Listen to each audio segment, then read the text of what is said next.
তোমাদের সকলকে স্বাগত জানাই টিনস বাড়ি অরুণিমা চ্যানেলে। আশা করি সবাই তোমরা ভালো আছো, সুস্থ আছো। আজকে সপ্তম শ্রেণীর পঞ্চম চ্যাপ্টার থেকে লিপিড ও ভিটামিন নিয়ে আলোচনা করব। প্রথমে আসি লিপিডে। এই লিপিড কাকে বলছে? দেখো, আমাদের শরীরে বিভিন্ন জায়গায়, ঘাড়ে, গলায়, ওপর বাহুতে, এই জায়গাটায়, তারপর পেটে, উরুতে, এই সমস্ত জায়গায় অতিরিক্ত মেদ কখনো কখনো দেখতে পাই। ঠিক আছে, এটা তো হলো অতিরিক্ত মেদ দেখতে পাই, ঠিক আছে। কিন্তু আমাদের চামড়ার নিচের স্তরে কিন্তু অল্প বিস্তর চর্বির একটা স্তর আছে, যেটা আমাদের শরীরকে বিভিন্নভাবে সাহায্য করে, ঠিক আছে। এবার এই যে চর্বি বা লিপিড বা ফ্যাট যেটাই বলো না কেন, এটা কাকে বলছে? কার্বন, হাইড্রোজেন ও অক্সিজেনের সহযোগে এটা গঠিত। এটাতে কি কি আছে? কার্বন, হাইড্রোজেন আর অক্সিজেন আছে। তাপ শক্তি উৎপাদনে সহায়ক, মানে এই ফ্যাট কি করে? আমাদের শরীরে তাপ শক্তি উৎপন্ন করতে সাহায্য করে। এটা একটা জৈব যৌগ যা হাইড্রোজেন ও অক্সিজেন 2:1 অনুপাতে নেই।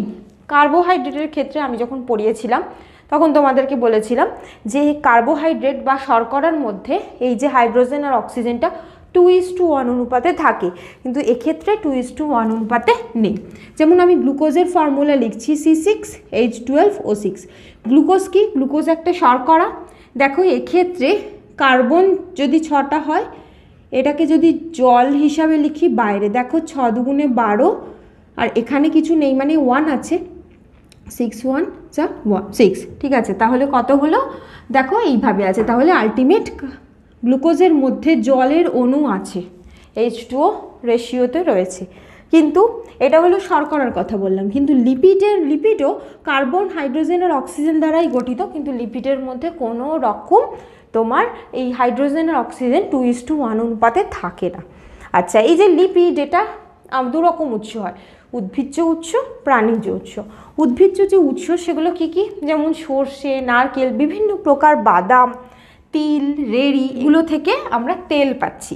আর এখানে প্রাণীজ হলো ঘি, মাখন, চর্বি, মাছের মধ্যেও কিন্তু ফ্যাট থাকে।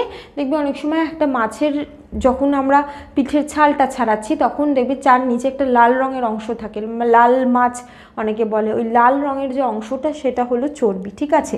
তাহলে এই লিপিডের 2 রকম স্তর পাচ্ছি। এবার এই লিপিড আমাদের কি কাজ করে শরীরে? এই লিপিড আমাদের শরীরে যেটা সবচেয়ে বেশি কাজ করে সেটা হলো 1 গ্রাম লিপিড আমাদের কোষে গিয়ে যখন পড়ে বা সেটার দহন হয়, সেখান থেকে 9.3 কিলো ক্যালোরি তাপ শক্তি উৎপন্ন হয়।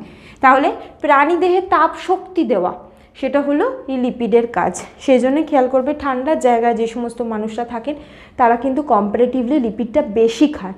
দেখবে অনেক সময় খেয়াল করে দেখবে বাড়ির লোকেরা গরমকালে বলে যে আমাদের ক্ষেত্রে এখন হালকা খাওয়া দাওয়া করো, তেল কম খাও। তেল কম খাও মানে কি? লিপিড কম যাচ্ছে, কারণ লিপিড যদি বেশি পরিমাণ খাওয়া হয় তখন শরীরে তাপশক্তি বেশি উৎপন্ন হবে, তার ফলে কিন্তু আমাদের শরীরে গরম বেশি লাগবে, ঠিক আছে।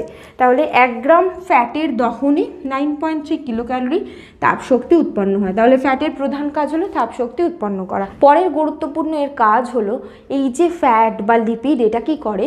কিছু হয় ফ্যাটে দ্রবীভূত ভিটামিন, সেগুলোকে এই মানে ফ্যাটের মধ্যে দ্রবীভূত রাখতে সাহায্য করে। আচ্ছা, বলে রাখি, ভিটামিন 2 রকম হয়, একটা হলো ফ্যাটে দ্রবীভূত ভিটামিন আর একটা হলো জলে দ্রবীভূত ভিটামিন। এই যে ফ্যাটে দ্রবীভূত ভিটামিনগুলো হলো vitamin A, vitamin D, vitamin E এবং ভিটামিন কে। এই এ, ডি, ই, কে, এই 4টে ভিটামিনকে মানে এই যে ফ্যাটের মধ্যে দ্রবীভূত রাখতে সাহায্য করে। তাহলে এই সমস্ত যেগুলো থেকে আমরা ফ্যাট পাই সেই সমস্ত খাবার থেকেই কিন্তু আমরা এই ভিটামিন এ, ডি, ই, কে এই ভিটামিনগুলো পেতে পারি। আজকালকার দিনে অনেকে এটা করে যে একদম যারা ডায়েট করছে বলে না, তারা একদম 0 অয়েল খাওয়া দাওয়া করে। সেক্ষেত্রে কী হয়? 0 অয়েল খাওয়া দাওয়া করলে কিন্তু শরীরে এই যে ভিটামিনগুলোও যায় না, মানে যে গুরুত্বপূর্ণ ভিটামিন এ, ডি, ই, কে, ফ্যাটে দ্রবীভূত ভিটামিন, যেগুলো ফ্যাট থেকে আমরা পাই। এবার ফ্যাট না খেলে তো এই ভিটামিনগুলো শরীরে যায় না, তার জন্য কিন্তু চামড়া শুষ্ক হয়ে যায়, তার শরীরের মধ্যে বিভিন্ন অঙ্গ মানে শুষ্ক হয়ে যায়। তারপর ধরো যে শরীরে বিভিন্ন সমস্যা দেখা যায়, স্কিন ও চুলের সমস্যা দেখা যায়। সেই জন্য তেল কিন্তু সবসময় খারাপ নয়, তেল আমাদের শরীরের জন্য অবশ্যইভাবে দরকার। আর এটা জেনে রাখো, আমাদের শরীরে সবচেয়ে বড় আবরণী মানে সবচেয়ে বড় যে অঙ্গ যেটা বলতে পারো সেটা হলো আমাদের ত্বক। এই ত্বকটা কিন্তু লিপিড দিয়ে গঠিত। তাহলে এই যে ত্বক, এটাকেও ভালো রাখতে কিন্তু এই যে ফ্যাট সেটা সাহায্য করে। তারপরের কাজ হলো কি, এটা প্রাণীদেহে অনেক সময় আমরা যদি বেশি খাওয়া দাওয়া করি, সেই খাওয়াটা আমাদের শরীরে চর্বি রূপে সঞ্চিত থাকে এবং সেটা ভবিষ্যতে যখন আমরা ধরো কখনো খাবার পেলাম না বা অনেকক্ষণ ফাস্টিং করলাম, তখন সেগুলো ভেঙে গিয়ে সেখান থেকে শক্তি সরবরাহ করে। ঠিক আছে, তাহলে এই ফ্যাট আমাদের শরীরে চর্বি রূপে সঞ্চিত হয়ে থাকে। এবার এই যে ফ্যাট, এটার তো ভালো দিকগুলো বললাম। এবার অতিরিক্ত ফ্যাট বা তেল খেলে কি হবে? এগুলো আমাদের হৃৎপিণ্ডে, তারপর তোমার রক্তবাহতে, যকৃতে, এগুলো বিভিন্ন সমস্যার সৃষ্টি করে। আচ্ছা, আমাদের যে রক্তবাহ সেগুলোতে এইরকম দেখতে, অতিরিক্ত যদি আমরা ফ্যাট খাই না, এগুলোর গায়ে এরকম আটকে যায় চর্বিগুলো। তার ফলে দেখো এখান দিয়ে রক্ত যাওয়ার জায়গাটা কমে গেল, এই জায়গাটায়। তার ফলে কি হয়, সেক্ষেত্রে হৃৎপিণ্ডের ওপর চাপ পড়ে, হৃৎপিণ্ড ক্রমশ কার্যকারিতা হ্রাস হতে থাকে। ঠিক আছে, সেই কারণে যদি অতিরিক্ত ফ্যাট খাই, সেটা হৃৎপিণ্ড, রক্তনালী, যকৃৎ এগুলোকে খারাপ করে দেয়। এখন আসে ভিটামিনে। এই যে ভিটামিন, এটা অনেক কাল পরে এটা আবিষ্কার হয়, কিন্তু এটার যে উপস্থিতি আছে সেটা সম্বন্ধে অনেক দিন আগেই বিজ্ঞানীরা বুঝতে পেরেছিলেন। সেটার নামকরণ অনেকটা পরে হয়। যেমন ধরো, প্রায় আজ থেকে 500 বছর আগে ইউরোপে একটা রোগে লোকে মারা যেত, সেটা ছিল স্কারভি। সেই রোগটা কেন হচ্ছিল সেটা ধরা যেত না, পরবর্তীকালে ধরা যায় যে সেটা হচ্ছে ভিটামিন সি এর অভাবে। এবং সেই সময় দেখা গেছে পরীক্ষা করে যে নাবিকদের বিভিন্ন টক জাতীয় ফল খাওয়ালে সেই রোগটা হতো না। সেই জন্য সেই সময় নাবিকদের টক জাতীয় ফল খেতে দেওয়া হতো।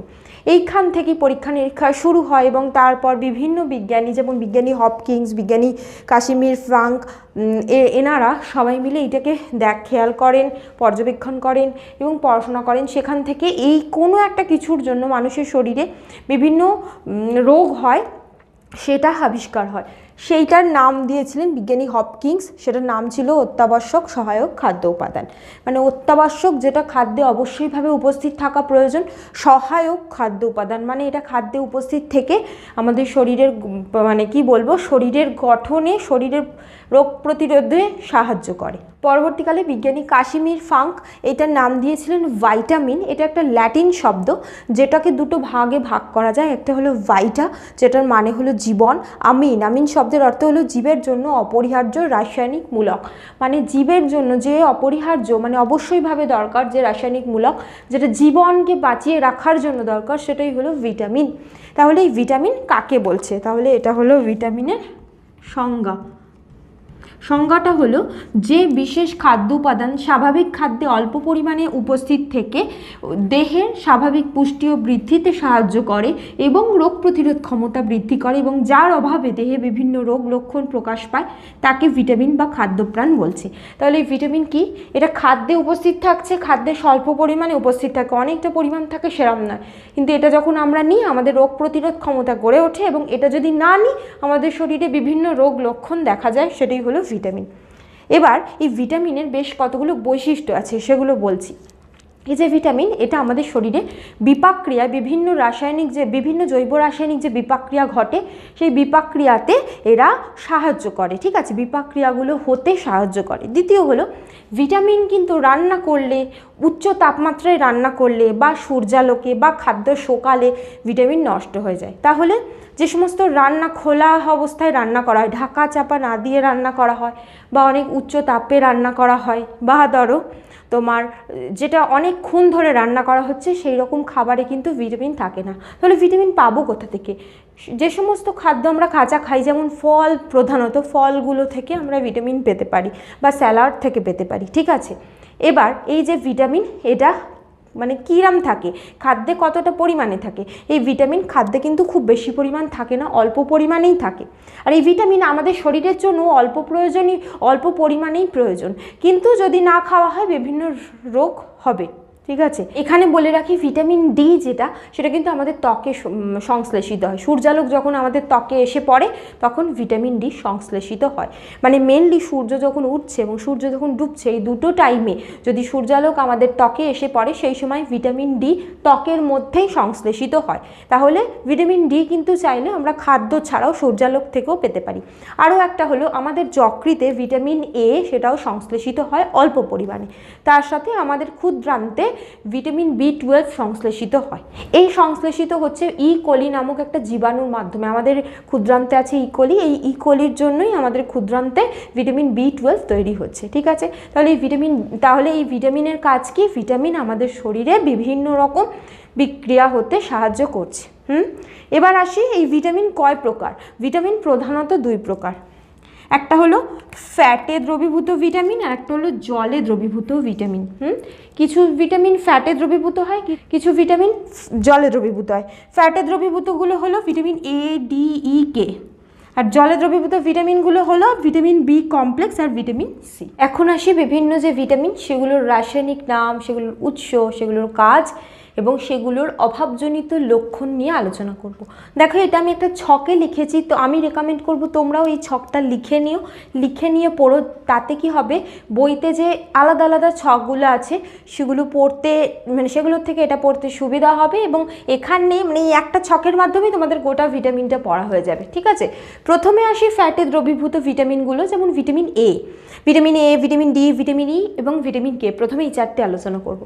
ভিটামিন A, যেটার রাসায়নিক নাম হলো রেটিনল, এটা প্রধানত পাওয়া যায় যে কোনো রকম লাল, কমলা, হলুদ এই জাতীয় ফল থেকে, যেমন গাজর, টমেটো, পাকা আম, পালং শাকেও অনেক পরিমাণ থাকে, কড লিভার অয়েল, এই সমস্ত মাছগুলোর যে যকৃতের তেল সেখান থেকে পাই। এই যে ভিটামিনের কি কাজ দেখো, আমাদের চোখে দুই রকম কোষ আছে, একটা হলো তোমার রড কোষ আর একটা হলো কোন কোষ। এই যে কোন কোষ, এটা দিনের আলোতে দেখতে সাহায্য করে, আর রড কোষ অন্ধকারে দেখতে সাহায্য করে। এই যে অন্ধকারে দেখতে সাহায্য করে যে রড কোষ, এই রড কোষের ভিতরে থাকে রোডপসিন।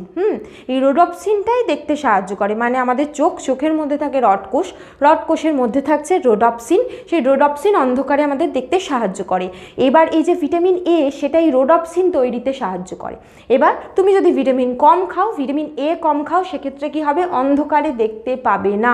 রাতের অন্ধকারে, ধরো আমরা তো আর বেড়ালদের মতো বা যে কোনো মানে কি বলবো, চারপে জন্তুর মতো দেখবো না অবশ্যই, কিন্তু আমাদের চোখে যতটা রডকোষ থাকা উচিত সেইগুলোর কার্যকারিতাটা বজায় রাখছে হলো এই ভিটামিন A। তাহলে দেখতে সাহায্য করা যে রডকোষ, সেগুলোর গঠনটাকে বজায় রাখছে এই ভিটামিন A। তাহলে এই ভিটামিন A কম খেলে রাত কানা, ছানি এই সমস্ত রোগ হয়। দ্বিতীয় কাজ হলো এই ভিটামিন চামড়াকে ভালো রাখে, আমাদের চামড়াকে ভালো রাখে। সেজন্য যখন যে কোনো ক্ষেত্রে, মানে যে কোনো চামড়া ভালো রাখার ক্ষেত্রে কিন্তু এই ভিটামিন A তোমরা খেয়াল করে দেখবে, অনেকে যদি তোমরা জানো বা তোমাদের বাড়িতে মা বা কেউ মাখে, সেক্ষেত্রে দেখবে রেটিনল বলে একরকম ক্রিম থাকে, ক্রিমের একটা উপাদান হলো রেটিনল। সেই রেটিনল কিন্তু ভিটামিন A থেকে আসে, যেটা আসলে গাজর, পেঁপে এগুলো থেকে। তোমরা অনেকে হয়তো জানো যে পেঁপে মাখলে কিন্তু চামড়ায় ভীষণ গ্লো আসে। তাহলে এই পেঁপে কিন্তু কেন, তাহলে ভিটামিন A আছে, ভিটামিন এর উৎস ভিটামিন A আমাদের ত্বককে ভালো রাখছে। এবার এই যদি আমাদের খাদ্যে ভিটামিন A কম থাকে, সেক্ষেত্রে কি হয়, চামড়া খসখসে হয়ে যায়, ব্যাঙের মতো হয়ে যায়, সেটাকে ফ্রিনোডার্মা বলে। আচ্ছা, এই যে ভিটামিন, এটা হাড় ও দাঁতের গঠনকেও ভালো রাখছে। আচ্ছা, এই ভিটামিন এর অভাবে কি হয়, মেরুদণ্ড এবং করটির অস্থি পেশি বেড়ে যায়, অত্যধিক বৃদ্ধি হয়। এছাড়া খাদ্যনালীর গঠনকেও ঠিক রাখতে সাহায্য করে। ঠিক আছে, এরপর আসি ভিটামিন D। ভিটামিন D এর রাসায়নিক নাম হলো কোলেক্যালসিফেরল। অনেক জায়গায় কোলেক্যালসিফেরল বলে, অনেক জায়গায় কোলিক্যালসিফেরল বলে, অনেক জায়গায় কোলক্যালসিফেরল বলে, ব্যাপারটা একই। ঠিক আছে, কোলিক্যালসিফেরলে CHOLE যেহেতু, এটাকে সেজন্য কোলে বলে, কুলি বলে বা কোল বলে, যা হোক হলেই হলো কোলে ক্যালসিফেরল। এইরকম যেহেতু বানান, এইটাকে অনেক জায়গায় কোলে বলে, কলি বলে। ঠিক আছে, যেটাই আছে ঠিকই আছে। ঠিক আছে, এটার উৎস হলো যে কোনো উদ্ভিজ্জ তেল, উদ্ভিদ থেকে যে তেল পাওয়া যায় তাতে থাকে, মাছের যকৃতে তেলে থাকে, দুধ, ডিম, মাখনে থাকে। এখানে বলে রাখি, ভিটামিন D কিন্তু আমরা সবচেয়ে বেশি সূর্যালোক থেকেই পাই। সূর্যালোক থেকে কিন্তু এই যে ভিটামিন পাই, সেটা আমাদের চামড়ায় তৈরি হয়। আচ্ছা, চিজ থেকেও আমরা ভিটামিন D পেতে পারি। আচ্ছা, এটার কাজ কি, এটা আমাদের হাড় ও দাঁতের গঠনকে ভালো রাখে। এবার এর অভাবে কি হয়, শিশুদের ক্ষেত্রে হয় রিকেট রোগ, পা বেঁকে যায় শিশুদের ক্ষেত্রে। দুগ্ধ প্রদানকারী মা, যে সমস্ত মায়েরা ফিড করাচ্ছে বাচ্চাদের, তাদের ক্ষেত্রে শরীর থেকে ক্যালসিয়াম বার হয়ে যায়, তাদের ক্ষেত্রে যে রোগ হয় সেটার নাম অস্টিওম্যালেশিয়া। তার সাথে অন্য একটা যে রোগ, সেটা হলো দন্তক্ষয়, দাঁতের ক্ষয় হয়। নেক্সট যে ভিটামিন সেটা হলো ভিটামিন ই। ভিটামিন ই এর নাম হলো টোকোফেরল। এই টোকোফেরল আমরা পাই হলো শাকসবজি, লেটুস, মটরশুঁটি, অঙ্কুরিত ছোলা এগুলো থেকে পাই। এটা আমাদের ত্বক ভালো রাখে, লোহিত রক্ত কণিকার গঠন বজায় রাখে, হৃৎপিণ্ড মস্তিষ্কের সক্রিয়তাকে বজায় রাখছে। এটার অভাবে হয় বন্ধ্যাত্ব, নেক্রোসিস। নেক্রোসিস মানে আমাদের যে যকৃৎ আছে, যকৃৎ মানে হলো লিভার, এই লিভারের কোষের ক্ষয় হয়, ঠিক আছে। তারপর আসি ভিটামিন কে। ভিটামিন কে রাসায়নিক নাম হলো ফাইলোকুইনোন। এই ফাইলোকুইনোন এটার উৎস কি? শাক সবজি, পালং শাক, সয়াবিন, টমেটো এগুলো থেকে পাই। রক্ত তঞ্চনে সাহায্য করে, মানে খেয়াল করে দেখবে কোনো জায়গা আমাদের ধরো কেটে গেল, সেই জায়গায় 2-4 মিনিট পর সেই জায়গায় কী হয়ে যায়, একটা ক্লট হয়ে যায়। সেই যে রক্ত তঞ্চন বা ক্লট তৈরিতে সাহায্য করে। অনেকের ক্ষেত্রে ওই ভিটামিন কে এর অভাব হলে রক্তটা তঞ্চিত হয় না, তার ফলে ওই জায়গা দিয়ে অনেকক্ষণ বেশি রক্ত বার হয়, তার সেটাকে বলে হলো রক্তক্ষরণ বা হ্যামারেজ। এবার আসি, এগুলো সব হয়ে গেল তোমার, এগুলো সব হয়ে গেল ফ্যাটে দ্রবীভূত ভিটামিন। এবার আসি হলো জলে দ্রবীভূত ভিটামিন। এবার আসি ভিটামিন সি। ভিটামিন সি এর রাসায়নিক নাম হলো অ্যাসকর্বিক অ্যাসিড। এটা পাই যে কোনো টক ফলে, মানে কমলা লেবু, পাতি লেবু, তারপর তোমার আনারস, পেয়ারা, কুল, এই সমস্তগুলোতে পাই। তার সাথে আমলকিতে প্রচুর পরিমাণে ভিটামিন সি পাই, ক্যাপসিকামে পাই, কাঁচা লঙ্কায় পাই, ঠিক আছে। হ্যাঁ, অঙ্কুরিত ছোলাতেও পাই। এগুলোর কাজ কি? লোহিত রক্ত কণিকা গঠনে সাহায্য করে, দাঁত ও মাড়ির গঠন বজায় রাখে। আমি ভিটামিন পড়ার শুরুতে বলছিলাম যে এই ইউরোপে একরকম রোগ হতো যেটাকে স্কারভি রোগ বলা হয় 500 বছর আগে। সেই যে স্কারভি রোগ কিন্তু এই ভিটামিন সি এর অভাবেই হয়। স্কারভি রোগে কি হয়? দাঁতের গঠন বাজে হয়ে যায়, মাড়ির থেকে রক্ত পড়ে, মাড়ির গঠন নষ্ট হয়ে যায়, ঠিক আছে, আর তার সাথে রক্তাল্পতাও হয়। এবার আসি ভিটামিন বি কমপ্লেক্স। এটা একটা জলে দ্রবীভূত ভিটামিন। অনেকগুলো ভিটামিন মিলেই তৈরি করেছে ভিটামিন বি কমপ্লেক্স। দেখো আমি বোর্ডে বেশ কিছু ভিটামিনের নাম লিখেছি, মানে ভিটামিন বি কমপ্লেক্সের আন্ডারে যারা পড়ে তাদের সমস্ত নাম লিখেছি এবং পাশে রাসায়নিক নামও লিখেছি। এই চ্যানেলের একজন দর্শক বন্ধু শয়নদীপ মহাপাত্র, তিনি রিকোয়েস্ট করেছিলেন যে এই ভিটামিন বি কমপ্লেক্সের আন্ডারে যে ভিটামিনগুলো পড়ে তাদের সমস্ত রাসায়নিক নাম লিখতে। আমি চেষ্টা করেছি। শয়নদীপ, এটা আপনার জন্য। চলো দেখে নাও। দেখো প্রথমেরটা হলো ভিটামিন বি1, যেটার রাসায়নিক নাম হলো থিয়ামিন। ভিটামিন বি2, যেটার রাসায়নিক নাম হলো রাইবোফ্ল্যাভিন। ভিটামিন বি3, যেটার রাসায়নিক নাম হলো নিয়াসিন। ভিটামিন বি5, যেটার রাসায়নিক নাম হলো প্যান্টোথেনিক অ্যাসিড। ভিটামিন বি6, যেটার রাসায়নিক নাম পিরিডক্সিন বা পাইরিডক্সিন। ভিটামিন বি12, যেটাকে বলা হয় কোবালামিন। ভিটামিন এইচ, যেটাকে বলা হয় বায়োটিন। আর ভিটামিন 9, যেটাকে বলা হয় ফলিক অ্যাসিড। আচ্ছা, এই জায়গায় বলে রাখি, অনেক জায়গায় ভিটামিন বি12কে কোবালামিন বা ফোলেটও বলে, ঠিক আছে। ফোলেট মানে হলো এই ফলিক অ্যাসিড, আবার অনেক জায়গায় ভিটামিন 9কে ফলিক অ্যাসিড বলে। এই জিনিসটা নিয়ে এখনও কনফিউশন আছে, সেই জন্য আমি দুটোই আলাদা আলাদাভাবে লিখে দিয়েছি, ঠিক আছে। এবার এগুলো পাই কোথা থেকে, উৎস কোথা থেকে? মোটামুটি ঢেকি ছাটা চাল, বাঁধাকপি, পালং শাক, বিভিন্ন শাক সবজি থেকে, অঙ্কুরিত ছোলা, মুগ, ডিম, মাছ, মাংস, এগুলো সমস্ত থেকে ভিটামিন বি কমপ্লেক্স পাই। তাছাড়াও আমাদের ক্ষুদ্রান্তের মধ্যে বেশ কিছুটা ভিটামিন বি কমপ্লেক্স তৈরি হয়, কারণ আমাদের যকৃতে ই কোলি থাকায় সেইটাও কিছুটা ভিটামিন বি12 তৈরি করছে, ঠিক আছে। এবার আসি এদের কাজে। দেখো এই যে ভিটামিন বি কমপ্লেক্স আমাদের লোহিত রক্তকণিকাকে ভালো রাখে, আমাদের চুল ভালো রাখে, নখ ভালো রাখে, আমাদের যে আবরণী কলা সেটাই ভালো রাখে, বলে মিউকাস পর্দা মুখের ভিতরে যেটা আছে সেটাকে ভালো রাখছে, এগুলো কাজ করছে। এবার এগুলোর অভাবে কি কি রোগ হয় চলো দেখে নিই। যেমন বেরি রোগ হয় ভিটামিন বি1 এর অভাবে। ভিটামিন বি1 এর অভাবে বেরি রোগ হচ্ছে, এগুলো রোগের নাম, ঠিক আছে, এখানে লিখে দিচ্ছি রোগের নাম। এখানে দেখো এই গ্লসাইটিস, এটা হলো জিভে ঘা। স্টোমাটাইটিস মানে হলো ঠোঁটে ঘা। এগুলো হয় হলো, দুটোই হয় হলো ভিটামিন বি12 এর অভাবে, বি2 এর অভাবে। এগুলো হয় ভিটামিন বি2 এর অভাবে। তারপর পেলেগ্রা, এটা হচ্ছে হলো ভিটামিন বি5 এর অভাবে। তারপরে চুল পড়ে যাওয়া, স্নায়ুর রোগ, এটা হচ্ছে হলো ভিটামিন বি6 এর অভাবে। এটা হচ্ছে পার্নিশিয়াস অ্যানিমিয়া, ভিটামিন বি12 এর অভাবে। বি12 পার্নিশিয়াস অ্যানিমিয়া বা রক্তাল্পতা। আরও একরকম হয় যেটাকে বলে মেগালোব্লাস্ট অ্যানিমিয়া, এইটা হচ্ছে ভিটামিন বি9 এর অভাবে বা তোমার এই ফলিক অ্যাসিডের অভাবে। তাহলে বোঝাতে পারলাম যে এইগুলো হলো vitamin B complex, vitamin B কমপ্লেক্সের আন্ডারে যে ভিটামিনগুলো পড়ে এবং তাদের কাজ এবং তাদের অভাবজনিত লক্ষণ বা রোগের জন্য কী কী হচ্ছে। আশা করি তোমরা বুঝতে পেরেছো। আজ এই পর্যন্তই। কোনো প্রশ্ন থাকলে কমেন্ট করো, আর তোমরা এই ভিডিওটাকে লাইক করে এই ভিডিওটা বেশি বেশি করে শেয়ার করে দিও, কারণ যাদের প্রয়োজন সেই সমস্ত বন্ধুদের কাছে যেন এই ভিডিওটা চলে যায় সেই দায়িত্বটা কিন্তু তোমাদেরই নিতে হবে। আর সাবস্ক্রাইব করো, দেখো সাবস্ক্রাইব বাটন ক্লিক করলে তবেই বেল বাটন অ্যাপিয়ার করবে, তারপর বেল বাটনে গিয়ে অল বাটন ক্লিক করে দিয়ে তবেই সমস্ত ভিডিও নোটিফিকেশান তোমরা পেয়ে যাবে। Thank you.